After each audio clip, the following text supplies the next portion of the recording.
धर्म ग्रंथों के अनुसार कलयुग शुरू हो गया है और अधर्म ने अपने पैर पसारना शुरू कर दिया है। कहा जाता है कि तब भगवान विष्णु ने अवतार लेकर वापस धर्म को स्थापित करेंगे। धर्म ग्रंथों में भगवान विष्णु के 24 अवतार बताए गए हैं, जिसमें से विष्णु जी का कल की अवतार होना बाकी है। कल की अवतार को भगवान विष्णु का भविष्य का 10वां अवतार है। कल की अवतार के बाद कलयुग समाप्त हो जाएगा। पुराणों के अनुसार कलयुग के समाप्त होने पर भगवान विष्णु कल की रूप में अवतार लेंगे। सनातन धर्म के अनुसार अधर्म को खत्म करने और सतयुग के पुनरुत्थान के लिए यह अवतार होगा। कल की अवतार लेकर भगवान धरती से पापियों का नाश करेंगे और फिर धर्म का राज्य होगा। कहा है कि श्री कृष्ण के पृथ्वी लोक से विदा लेते ही कलयुग के प्रथम चरण की शुरुआत हो गई थी। पृथ्वी पर कलयुग का इतिहास 4,32,000 वर्षों का है। अभी कलयुग का प्रथम चरण ही प्रारंभ हुआ है। इसका मतलब 5125 साल का कलयुग जा चुका है और काफी साल अभी बाकी है। भगवान विष्णु कल की अवतार की उत्पत्ति कलयुग के अंत से हो जाएगी। श्रीमद् भागवत पुराण के 12वें स्कंद के 24वें श्लोक में कहा गया है कि जब गुरु, सूर्य और चंद्रमा एक साथ पुष्य नक्षत्र में प्रवेश करेंगे, तब भगवान कल्कि का अवतार हो जाएगा। पुराणों में भगवान विष्णु के 10वें अवतार की जो तिथि बताई गई है, उसके अनुसार भगवान सावन महीने के शुक्ल पक्ष की पंचमी तिथि को कल्कि अवतार का जन्म होगा। पुराणों के अनुसार भगवान विष्णु का कल्कि अवतार संभल गांव में होगा, जो कि उत्तर प्रदेश के मुरादाबाद के पास स्थित संभल गांव में है। यह भगवान विष्णु का 10वां कल्कि अवतार जन्म लेगा। अग्नि पुराण में कहा गया है कि कल्कि अवतार का चित्रण तीर कमान धारण किए हुए एक घुड़सवार होगा। भगवान विष्णु अपने कल्कि अवतार देवदत्त नाम के एक सफेद घोड़े पर बैठकर आएंगे और पापियों खत्म करेंगे। माना जाता है कि इनके गुरु चिरंजीवी भगवान परशुराम जी है, जिनके इनके निर्देश पर कल्कि भगवान भोलेनाथ की तपस्या करेंगे और दिव्य शक्तियों को प्राप्त करेंगे। भगवान विष्णु जी के 10 अवतार हैं। अलग अलग युग में भगवान 9 अवतार में जन्म ले चुके हैं, लेकिन विष्णु का कल्कि अवतार अभी बाकी है। कलयुग के अंत में भगवान विष्णु का कल्कि अवतार में जन्म होगा। कल्कि जयंती भगवान श्री हरि विष्णु के अवतार से संबंधित है। भगवान विष्णु के कई अवतारों में कल्कि आखिरी अवतार है। धार्मिक मान्यता के अनुसार कल्कि अवतार में भगवान विष्णु कलयुग के अंत में जन्म लेंगे और इसके बाद कलयुग का अंत हो जाएगा और फिर से सतयुग की शुरुआत होगी। कल्कि भगवान विष्णु का ऐसा अवतार है जिसकी पूजा उनके जन्म के पहले से ही की जा रही है। श्रीमद् भागवत पुराण के 12वें स्कंद के 24वें श्लोक के अनुसार जब गुरु, सूर्य और चंद्रमा एक साथ पुष्य नक्षत्र में प्रवेश करेंगे, तब भगवान कल्कि का जन्म होगा। कल्कि का अवतरण सावन महीने के शुक्ल पक्ष की षष्ठी तिथि को होगा। यही कारण है कि हर साल इस तिथि को कल्कि जयंती के रूप में मनाया जाता है। श्रीमद् भागवत पुराण में भगवान विष्णु के कल्कि अवतार के बारे में विस्तार पूर्वक बताया गया है। इसके अनुसार कलयुग के अंत में जब पाप बढ़ जाएगा, तब कल्कि अवतार में जन्म लेकर भगवान पापियों का संहार करेंगे और फिर से धर्म की स्थापना करेंगे।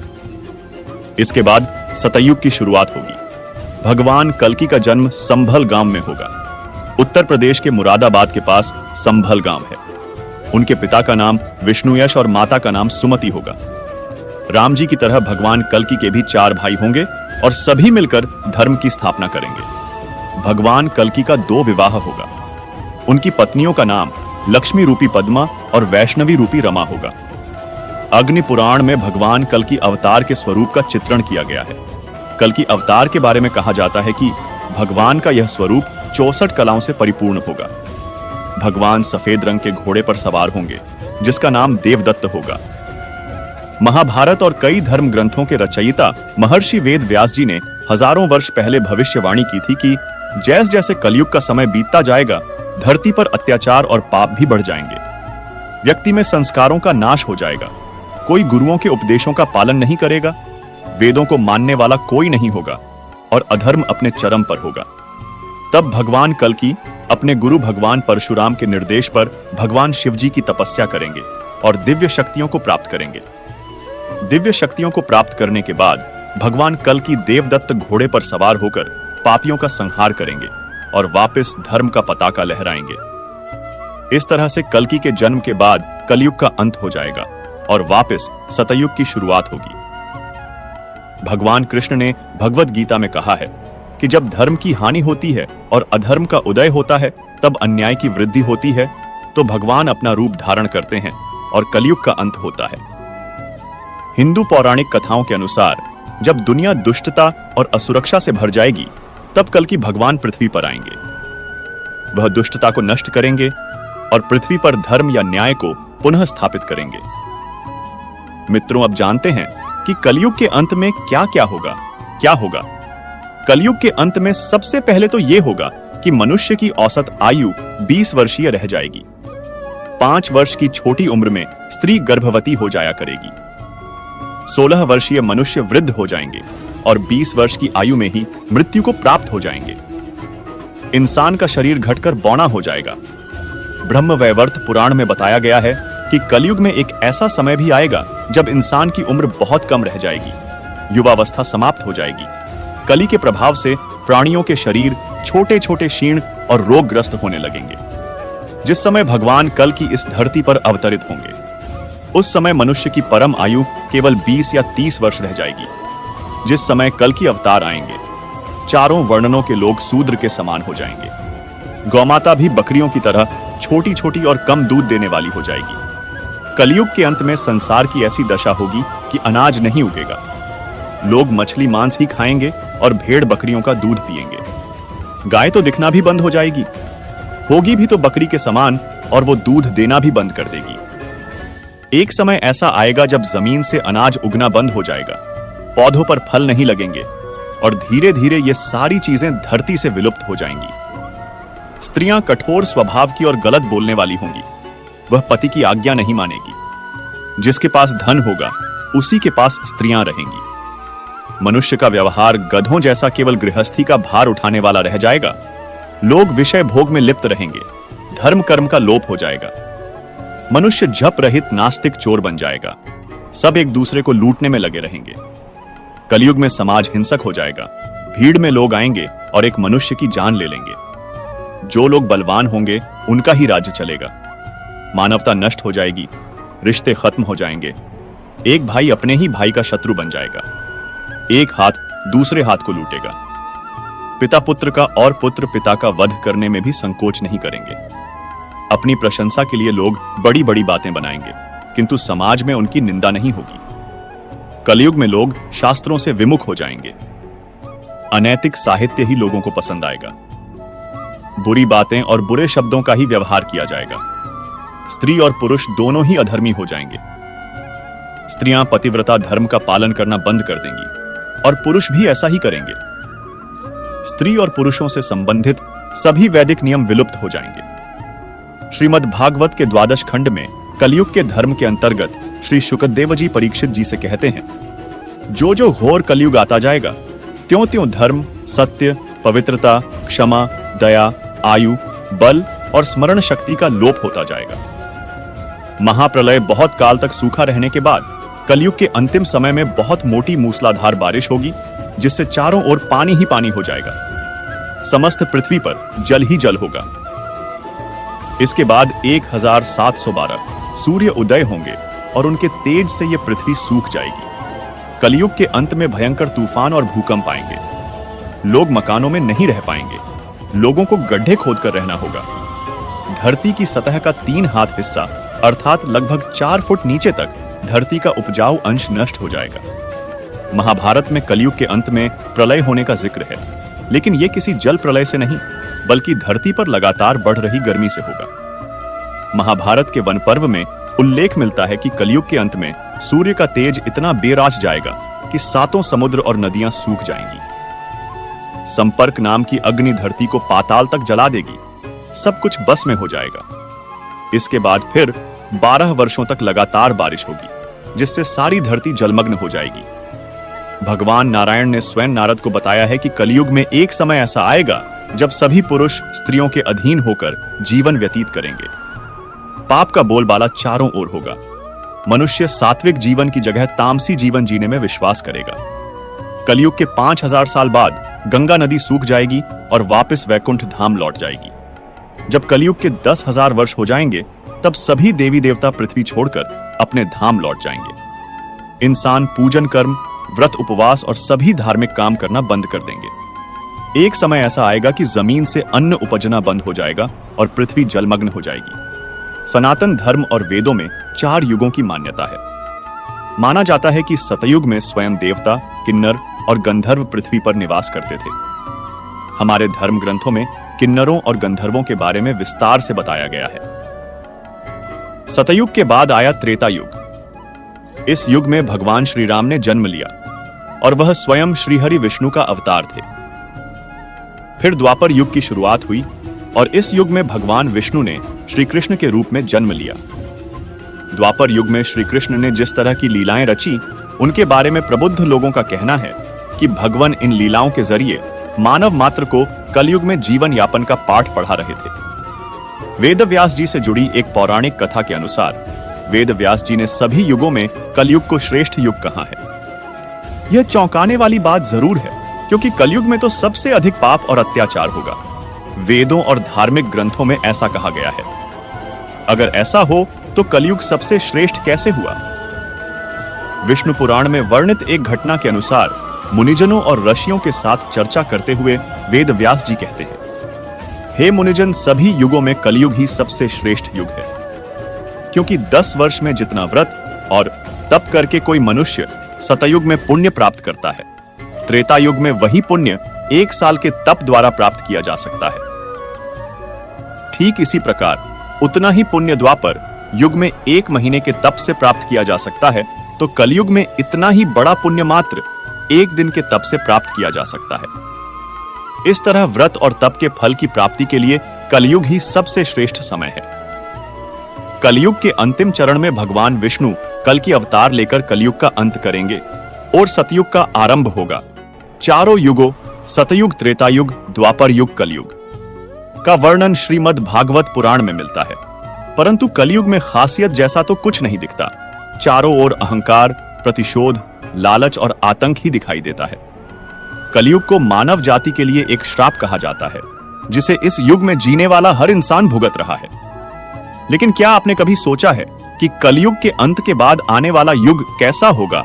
इसके अलावा भगवान श्री कृष्ण ने भी बताया है कि कलयुग के बाद का सतयुग कैसा होगा, जिसका वर्णन महाभारत में मिलता है। श्री कृष्ण के अनुसार कलयुग में ऐसे लोगों का राज होगा जो बोलेंगे कुछ और करेंगे कुछ। इसी प्रकार कलयुग में ऐसे लोग रहेंगे जो ज्ञानी और ध्यानी कहलाएंगे, लेकिन उनके आचरण राक्षसी होंगे। ठीक इसी तरह कलयुग में अन्न के भंडार होंगे, लेकिन लोग भूख से मरेंगे। कलयुग में जब पाप अपने चरम पर पहुंच जाएगा और पृथ्वीलोक से धर्म समाप्त होने लगेगा, तब मैं कल की रूप में अवतरित होकर इस धरा को पापों से मुक्त करूंगा और उसके बाद जो नया युग आएगा वो सतयुग कहलाएगा। अर्थात सृष्टि युग परिवर्तन का 22वां चक्र पूरा करके 23वें चक्र में प्रवेश करेगी और फिर से नवयुग आरंभ होगा, जो सतयुग के नाम से जाना जाएगा। पृथ्वीलोक पर फिर से धर्म की पुनः स्थापना होगी। मनुष्य भौतिक सुख की जगह मानसिक सुखों पर बल देगा। मनुष्यों में एक दूसरे के लिए नफरत की कोई जगह नहीं होगी। चारों ओर प्यार ही प्यार होगा। मानवता की पुनः स्थापना होगी। मनुष्यों को परम ज्ञान की प्राप्ति होगी। लोग पूजन कर्मकांड में विश्वास करेंगे। सतयुग में मनुष्य अपने तपोबल से भगवान से बात कर सकेगा। इस युग में लोगों को अपने शरीर पर पूर्ण नियंत्रण होगा। आत्मा का परमात्मा के मिलन से सभी सुखी होगा। अर्थात सतयुग को इस सृष्टि का स्वर्ण युग कहा जाएगा। कलयुग के पूरा होने के बाद एक नए सत्य युग की शुरुआत के साथ चक्र फिर से शुरू होता है। यह नवीकरण और आध्यात्मिक ज्ञानोदय का काल है। सत्य युग को सत्य, धार्मिकता और सद्भाव का युग माना जाता है, जहां मानवता दैवीय सिद्धांतों के अनुरूप है। इसे आध्यात्मिक दृष्टि से सबसे उन्नत और आदर्श युग माना जाता है। परंतु कलयुग को अभी अपना काफी लंबा सफर तय करना है और सतयुग के आने में लाखों वर्ष बाकी है। तो क्यों ना हम लोग कलयुग में ही अपने धर्म और कर्म से सतयुग की तरह जीने का काम करें, क्योंकि ग्रंथों में भी इस बात का उल्लेख मिलता है कि कलयुग में भी जो लोग धर्म और कर्म पर विश्वास करेंगे उन्हें सतयुग की तरह ही सुख की प्राप्ति होगी। सतयुग में मनुष्य भौतिक सुख की जगह मानसिक सुखों पर बल देगा। मनुष्यों में एक दूसरे के लिए नफरत की कोई जगह नहीं होगी। चारों ओर प्यार ही प्यार होगा। मानवता की पुनः स्थापना होगी। मनुष्यों को परम ज्ञान की प्राप्ति होगी। आत्मा के परमात्मा से मिलन से सभी सुखी होगा, अर्थात सतयुग को इस सृष्टि का स्वर्ण युग कहा जाएगा। बता दें कि वेदों में कलयुग के विषय में कई भविष्यवाणियां की गई हैं, जिन्हें जानकर आप भी दंग रह जाएंगे। कलयुग को अन्य तीनों युगों के तुलना में बहुत ही छोटा माना जाता है। साथ ही बताया गया है कि इस युग की अवधि करीब 4,32,000 मानव वर्ष है। इस युग में पाप और अंधकार अपने चरम रहता है और देवता राक्षस आदि नहीं दिखाई देते हैं। कलयुग में मनुष्यों को ही श्रेष्ठ माना जाता है, जो यहां जन्म से मरण तक की यात्रा करते हैं। पुराणों में यहां तक बताया गया है कि कलयुग में अच्छे लोग कम और बुराइयां चरम पर रहती हैं। इस युग में एक मनुष्य की आयु मात्र 100 वर्ष है। जानकारी के लिए बता दें कि कलयुग को शुरू हुए अभी 55,000 वर्ष ही हुए हैं। विष्णु पुराण में बताया गया है कि कलयुग की अवधि जैसे कम होती रहेगी, वैसे वैसे मनुष्य के रहन सहन पर भी बदलाव आएगा। एक समय ऐसा आएगा जब मनुष्य की लंबाई मात्र 4 इंच रह जाएगी और उम्र केवल 12 से 20 साल की बच रहेगी।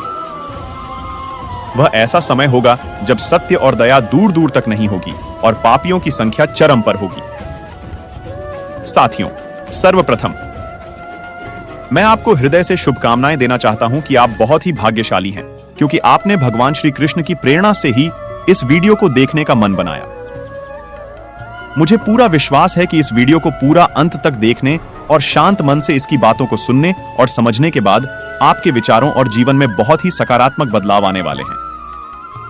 साथियों, मेरा खुद का अनुभव कहता है कि अगर आप इस बहुमूल्य ज्ञान का लाभ अधिक से अधिक लेना चाहते हैं तो इस वीडियो को पूरा अंत तक सुनें।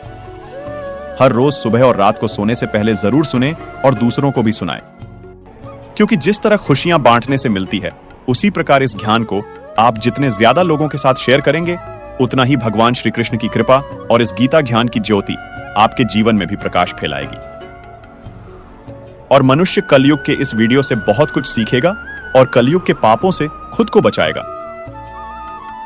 इस कलयुग की भगवान श्री कृष्ण की भविष्यवाणी को, बात को पूरा समझने के लिए वीडियो के अंत तक जरूर बन रहे और कमेंट में जय श्री राधे कृष्णा जरूर लिखें। विष्णु पुराण में यह भी बताया गया है, कलयुग जैसे जैसे आगे जाएगा रहेगा, धर्म का अनुसरण करने वाले लोग और धर्म की निशानियां विलुप्त हो जाएंगी। कलयुग का वर्णन करते हुए श्री कृष्ण कहते हैं कि कलयुग में ऐसे लोगों का राज्य होगा जो दोनों ओर से शोषण करेंगे, बोलेंगे कुछ और करेंगे कुछ, मन में कुछ और कर्म में कुछ, ऐसे ही लोगों का राज्य होगा। इसी प्रकार कलयुग में ऐसे लोग रहेंगे जो महान ज्ञानी और ध्यानी कहलाएंगे। वे ज्ञान की चर्चा तो करेंगे, लेकिन उनके आचरण राक्षसी होंगे। महान पंडित और विद्वान कहलाएंगे, किंतु वे यही देखते रहेंगे कि कौन सा मनुष्य मरे और हमारे नाम से संपत्ति या पद कर जाए। कलयुग का मनुष्य शिशुपाल हो जाएगा। कलयुग में बालकों के लिए ममता के कारण इतना करेगा कि उन्हें अपने विकास का अवसर ही नहीं मिलेगा। मोह माया में ही घर बर्बाद हो जाएगा। किसी का बेटा घर त्याग कर साधु बनेगा तो हजारों व्यक्ति दर्शन करेंगे, किंतु यदि अपना बेटा साधु बनता होगा तो रोएंगे कि मेरे बेटे का क्या होगा। इतनी सारी ममता होगी कि उसे मोह माया और परिवार में ही बांध कर रखेंगे और उसका जीवन वहीं खत्म हो जाएगा। अंत में बेचारा अनाथ होकर मरेगा। कलयुग में धनाढ्य लोग बच्चों के विवाह में, मकान के उत्सव में, छोटे मोटे उत्सवों में तो लाखों रुपए खर्च कर देंगे, परंतु पास में ही यदि कोई भूखा प्यासा होगा तो यह नहीं देखेंगे कि उसका पेट भरा है या नहीं। उनका अपना ही सगा भूख से मर जाएगा और वे देखते रहेंगे। दूसरी और मौज, मदिरा, मांस भक्षण, सुंदरता और व्यसन में पैसे खर्च कर देंगे, किंतु किसी के 2 आंसू पोंछने में उनकी रुचि न होगी। कलयुग में मानव का मन नीचे गिरेगा, उसका जीवन पतित होगा। यह पतित जीवन धन की शिलाओं से नहीं रुकेगा, न ही सत्ता के वृक्षों से रुकेगा, किंतु हरि नाम के एक छोटे से पौधे से, हरि कीर्तन के एक छोटे से पौधे से मनुष्य जीवन का पतन होना रुक जाएगा। भगवान के सिर्फ एक नाम मात्र से मनुष्य का कल्याण हो जाएगा और उसके समस्त पापों से उसे छुटकारा मिल जाएगा। पुराणों में लिखा है कि जो व्यक्ति संगठन या समाज वेद विरुद्ध आचरण कर भारत की धार्मिक और सांस्कृतिक एकता को खंडित करेगा, उसका आने वाले समय में समूल नाश हो जाएगा। पुराणकार मानते हैं कि जैसे जैसे कलयुग आगे जाएगा, वैसे वैसे भारत की गद्दी पर वेद विरोधी लोगों का शासन होने लगेगा। ये ऐसे लोग होंगे जो जनता से झूठ बोलेंगे और अपने कुतर्कों द्वारा एक दूसरे की आलोचना करेंगे और जिनका कोई धर्म नहीं होगा। ये सभी विधर्मी होंगे। ये सभी मिलकर भारत का नाश करेंगे और अंततः भारत को एक अराजक भूमि बनाकर ही दम देंगे। ज्यों-ज्यों घोर कलयुग आता जाएगा, त्यों-त्यों सौराष्ट्र, अवंती, अधीर, शूर, अर्बुद और मालव देश के ब्राह्मणगण संस्कार शून्य हो जाएंगे तथा राजा लोग भी शूद्र तुल्य हो जाएंगे। अपनी तुच्छ बुद्धि को ही शाश्वत समझकर कुछ मूर्ख ईश्वर की तथा धर्म ग्रंथों की प्रामाणिकता मांगने का दुस्साहस करेंगे। इसका अर्थ है कि उनके पाप जोर मार रहे हैं। जब सभी वेदों को छोड़कर संस्कार शून्य हो जाएंगे, तब सिंधु तट, चंद्रभाग का तटवर्ती प्रदेश, कौंतीपुरी और कश्मीर मंडल पर प्राय शूद्रों का संस्कार, ब्रह्म तेज से हीन नाम मात्र के द्विजों का और म्लेच्छों का राज होगा। सबके सब राजा, राजनेता आचार विचार में म्लेच्छप्राय होंगे। वे सब एक ही समय में भिन्न भिन्न प्रांतों में राज करेंगे। ये सबके सब परले सिरे के झूठे, अधार्मिक और स्वल्प दान करने वाले होंगे। छोटी बातों को लेकर ही ये क्रोध के मारे आग बबूला हो जाएंगे। ये दुष्ट लोग स्त्री, बच्चों, गौओं और ब्राह्मणों को मारने में भी नहीं हिचकेंगे। दूसरे की स्त्री और धन हथिया लेने में ये सदा उत्सुक रहेंगे। न तो इन्हें फैलते देर लगेगी और न घटते। इनकी शक्ति और आयु कम होगी। राजा के वेश में ये म्लेच्छ ही होंगे। वे लूट खसोट कर अपनी प्रजा का खून चूसेंगे। जब ऐसा शासन होगा तो देश की प्रजा में भी वैसा ही स्वभाव, आचरण, भाषण की वृद्धि हो जाएगी। राजा लोग तो उनका शोषण करेंगे ही, आपस में वे भी एक दूसरे को उत्पीड़ित करेंगे और अंततः सबके सब नष्ट हो जाएंगे। यह सारी बातें भागवत पुराण में लिखी गई हैं। भविष्योत्तर पुराण के अनुसार ब्रह्मा जी ने कहा, हे नारद, भयंकर कलयुग के आने पर मनुष्य का आचरण दुष्ट हो जाएगा और योगी भी दुष्ट चित्त वाले होंगे। संसार में परस्पर विरोध फैल जाएगा। द्विज, ब्राह्मण, क्षत्रिय, वैश्य दुष्ट कर्म करने वाले होंगे और विशेषकर राजाओं में चरित्रहीनता आ जाएगी। देश देश और गांव गांव में कष्ट बढ़ जाएंगे। संतजन दुखी होंगे। अपने धर्म को छोड़कर लोग दूसरे धर्म का आश्रय लेंगे। देवताओं का देवत्व भी नष्ट हो जाएगा और उनका आशीर्वाद भी नहीं रहेगा।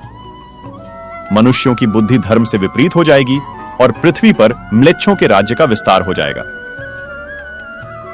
महर्षि व्यास जी के अनुसार कलयुग में मनुष्यों में वर्ण और आश्रम संबंधी प्रवृत्ति नहीं होगी। वेदों का पालन कोई नहीं करेगा। कलयुग में विवाह को धर्म नहीं माना जाएगा। शिष्य गुरु के अधीन नहीं रहेंगे।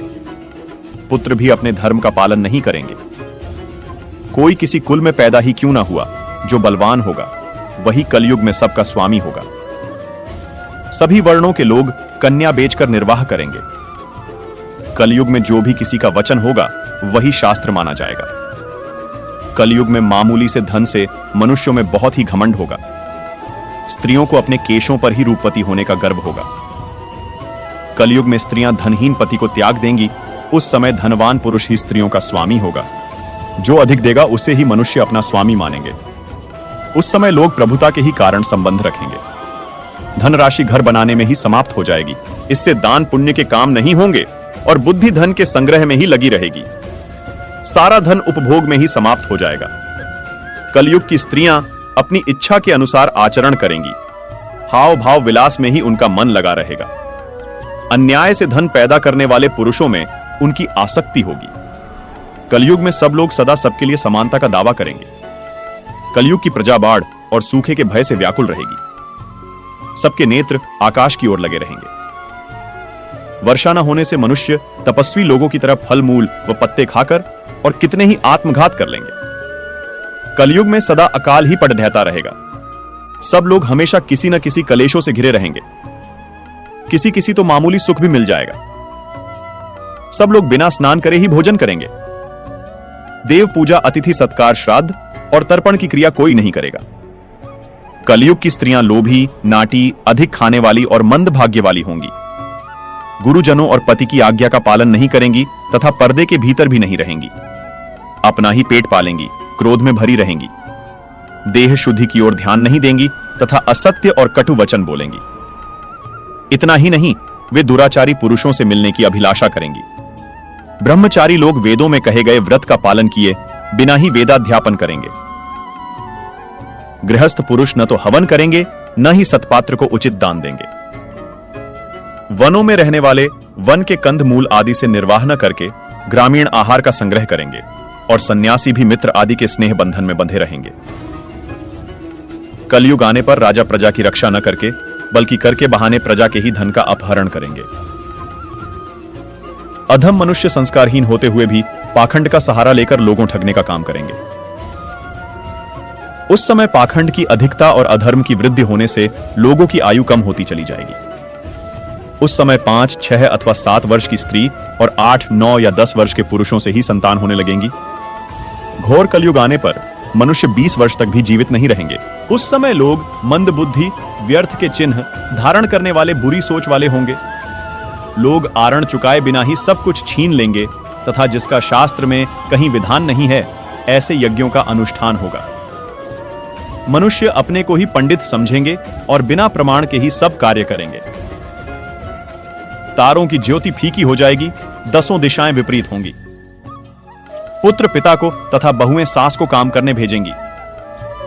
कलयुग में समय के साथ साथ मनुष्य वर्तमान पर विश्वास करने वाले, शास्त्र ज्ञान से रहित, दंभी और अज्ञानी होंगे।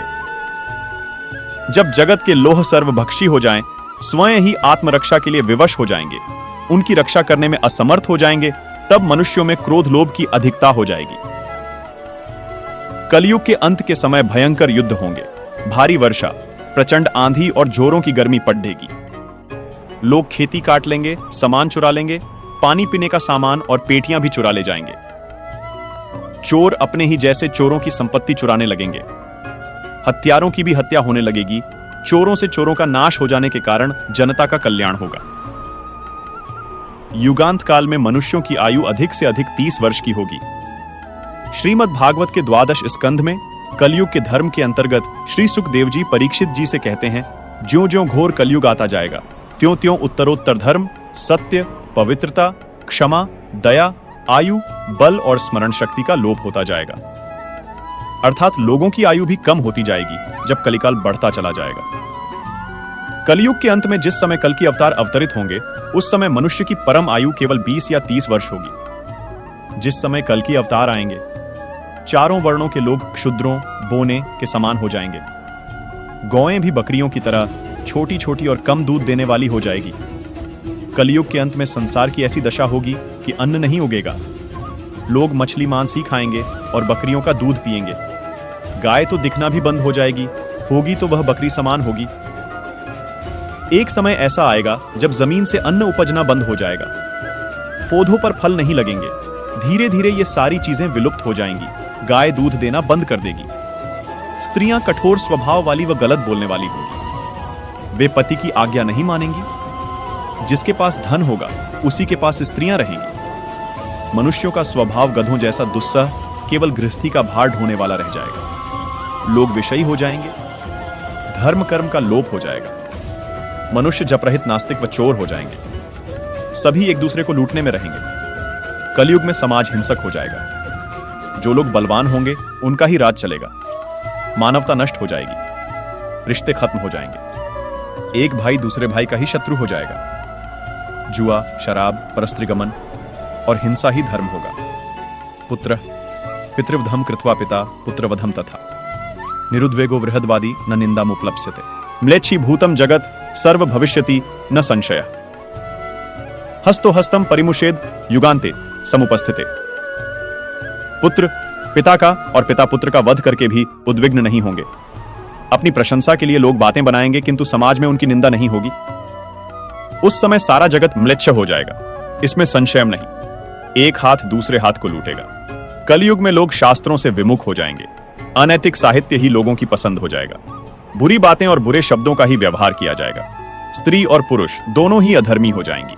स्त्रियां पतिव्रत धर्म का पालन करना बंद कर देंगी और पुरुष भी ऐसा ही करेंगे। स्त्री और पुरुषों से संबंधित सभी वैदिक नियम विलुप्त हो जाएंगे। अंत में इस घोर कलिकाल से बचने का एकमात्र तरीका यह है कि व्यक्ति को वेदों की ओर लौट आना चाहिए और हर समय हरि कीर्तन करके खुद को सुरक्षित रखना चाहिए। जो व्यक्ति धर्म से विमुख होकर रहेगा वह कहीं भी कभी भी अकाल मौत को प्राप्त होगा या हर समय दुखी और संकटों से ही घिरा रहेगा। तो दोस्तों, कैसा लगा आपको यह वीडियो? कमेंट, लाइक, शेयर करके जरूर बताएं और ऐसे ही वीडियो और पाने के लिए हमारे चैनल को सब्सक्राइब करें। धन्यवाद। जय श्री राधे कृष्णा।